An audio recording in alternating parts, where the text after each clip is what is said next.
Hello guys, welcome to our YouTube channel. അപ്പോൾ നമ്മൾ ഇന്നുള്ളത് നോർത്ത് വിയറ്റ്നാം എന്നറിയപ്പെടുന്ന ഹനോയിലാണ്. ഇന്ന് രാവിലെയാണ് നമ്മളിവിടെ എത്തിയത്. അപ്പോൾ ഇന്ന് വൈകുന്നേരത്തെ നമ്മുടെ പരിപാടി എന്ന് പറഞ്ഞാൽ ട്രെയിൻ സ്ട്രീറ്റ് കാണാൻ പോവുകയാണ്. നമ്മൾ യൂട്യൂബിൽ ഇൻസ്റ്റാഗ്രാമിലെല്ലാം ഹനോയി എന്ന് അടിച്ചെടുക്കുമ്പോൾ നമുക്ക് ആദ്യം കിട്ടുന്നത് ഈ ട്രെയിൻ സ്ട്രീറ്റിൻ്റെ ഒരു പിക്ചറാണ്. ഹനോയിലെ ഏറ്റവും കൗതുകകരമായ സ്ഥലങ്ങളിലൊന്നാണ് ഈ ട്രെയിൻ സ്ട്രീറ്റ്.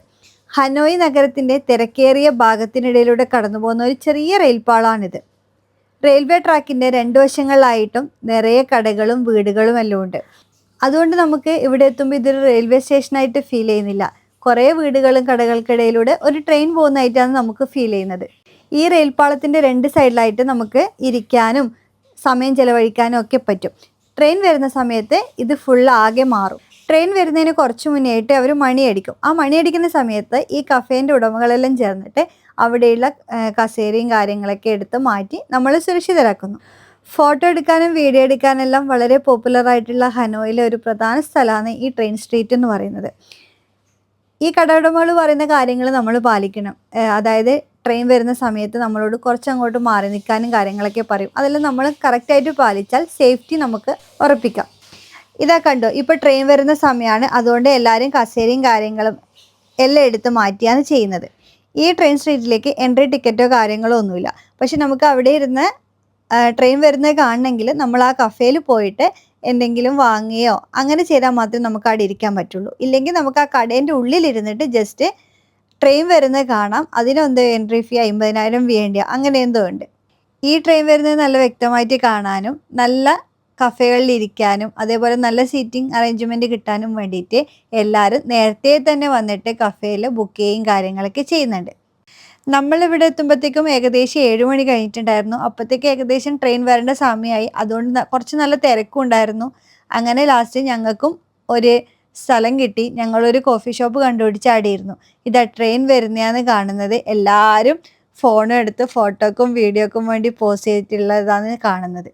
നിങ്ങൾക്കിത് കാണുമ്പോൾ തന്നെ മനസ്സിലാവും നമ്മൾ എത്ര അടുത്തായിട്ടാണ് ട്രെയിൻ വരുന്നത് എന്നുള്ളത്. ഈ ട്രെയിനിൻ്റെ അകത്ത് നിരവധി ആളുകൾ നമുക്ക് ടാറ്റയും കാര്യങ്ങളൊക്കെ തരുന്നുണ്ട്. അതൊക്കെ അവരൊരു എൻജോയ്മെൻ്റ് ആയിട്ട് കാണുന്നു. അതേപോലെ പുറത്തിരിക്കുന്ന നമ്മളും ഒരു എൻജോയ്മെൻ്റ് ആയിട്ടാണ് കാണുന്നത്.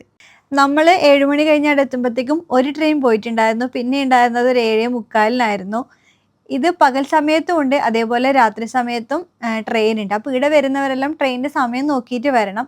പിന്നെ ഏറ്റവും കൂടുതൽ രസം രാത്രിയായിരിക്കും വരുന്നത്. ഫുൾ ലൈറ്റും കാര്യങ്ങളൊക്കെ ഓണായിട്ട് നല്ലൊരു വൈബ് കിട്ടണമെങ്കിൽ അത് രാത്രി തന്നെ വരണം. ഈ ഒരു കാഴ്ച കാണാൻ വേണ്ടിയിട്ട് ഏതൊക്കെ രാജ്യങ്ങളിൽ നിന്നാണ് ആൾക്കാർ ഇവിടെ എത്തുന്നതെന്നറിയോ? നമ്മൾ ഇവിടെ വന്നതിന് ശേഷം കുറേ ഇന്ത്യക്കാരെ കണ്ടു. എങ്ങോട്ട് തിരിഞ്ഞാലും ഒരു ഇന്ത്യക്കാരനെങ്കിലും നമ്മൾ കാണാതിരുന്നിട്ടില്ല. പിന്നെ ഇവിടെ മെയിൻ ഒരു ഹൈലൈറ്റ് എന്ന് പറയുന്നത് ബീറാണ്.